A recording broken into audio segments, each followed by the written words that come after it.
troubling shift. Mandating volunteerism through the Aspire program raises questions. In a recent roundtable meeting with local journalists on October 8th, Prime Minister Dr. Terence Drew reiterated his administration's commitment to the Aspire program, which began registering students in early September. Initially, the program was praised for offering all school students between the ages of 5 and 18 a $500 savings account and $500 in shares in a government-owned company, coupled with financial education.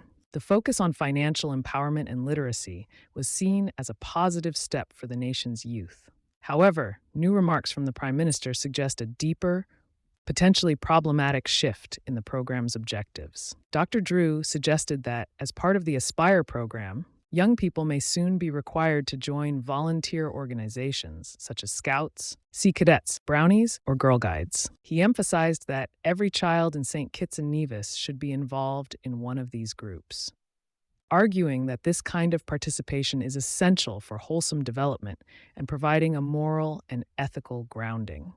But the notion that participation in these organizations could become mandatory raises significant concerns about personal freedom, state overreach, and the program's focus. The original purpose of the Aspire program was clear: to empower young people through financial education and practical investment opportunities. This was a measurable, focused initiative aimed at preparing students for the financial realities of adulthood. However, Drew's remarks about mandating involvement in organizations like Scouts or Girl Guides shift the program away from its financial core and into the realm of moral and civic engineering. While there is undeniable value in community involvement, volunteerism by definition should remain a personal choice, not a state-mandated activity. What's troubling about this shift is that it undermines the essence of volunteerism. Volunteering is meant to be a self-driven activity, one fueled by passion, a desire to give back, and a personal sense of responsibility.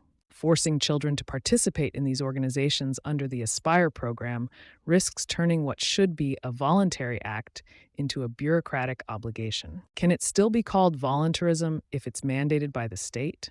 Another concern is the government's encroachment on family and individual decisions about moral and ethical upbringing.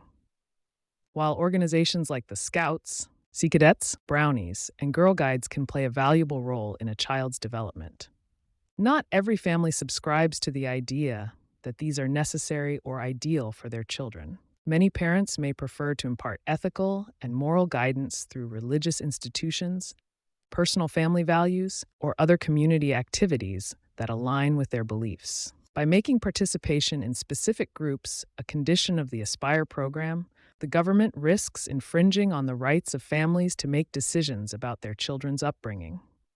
Furthermore, this pivot raises questions about the effectiveness and future direction of the Aspire program itself. If mandatory involvement in these groups becomes part of the initiative, how will it be monitored? Will resources that were originally earmarked for financial literacy now be redirected toward overseeing compliance with this new mandate? Additionally, who will decide which volunteer organizations are suitable for this requirement? And what happens to those who, for various reasons, opt out? Dr. Drew's reference to the past, when children regularly attended Sunday school or participated in similar community activities, might appeal to a sense of nostalgia, but it overlooks the diverse needs and values of today's families. In an increasingly pluralistic society, forcing children into specific organizations as a part of their school curriculum or state programs may alienate those who do not share these traditions. At its core, the Aspire program was designed to uplift young people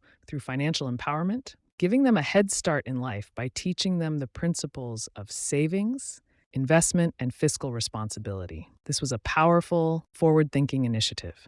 But by expanding its scope to include mandatory participation in volunteer organizations like Scouts or Girl Guides, the program risks diluting its focus and imposing unnecessary restrictions on families. If the Aspire program is to retain its original promise, it should concentrate on its primary objective: financial education and empowerment. Encouraging voluntary participation in community groups is admirable, but it should remain just that: voluntary. Real volunteerism cannot be mandated by the government. The state should respect the personal choices of families and children when it comes to moral and ethical education, allowing the Aspire program to maintain its credibility as a tool for financial growth and empowerment.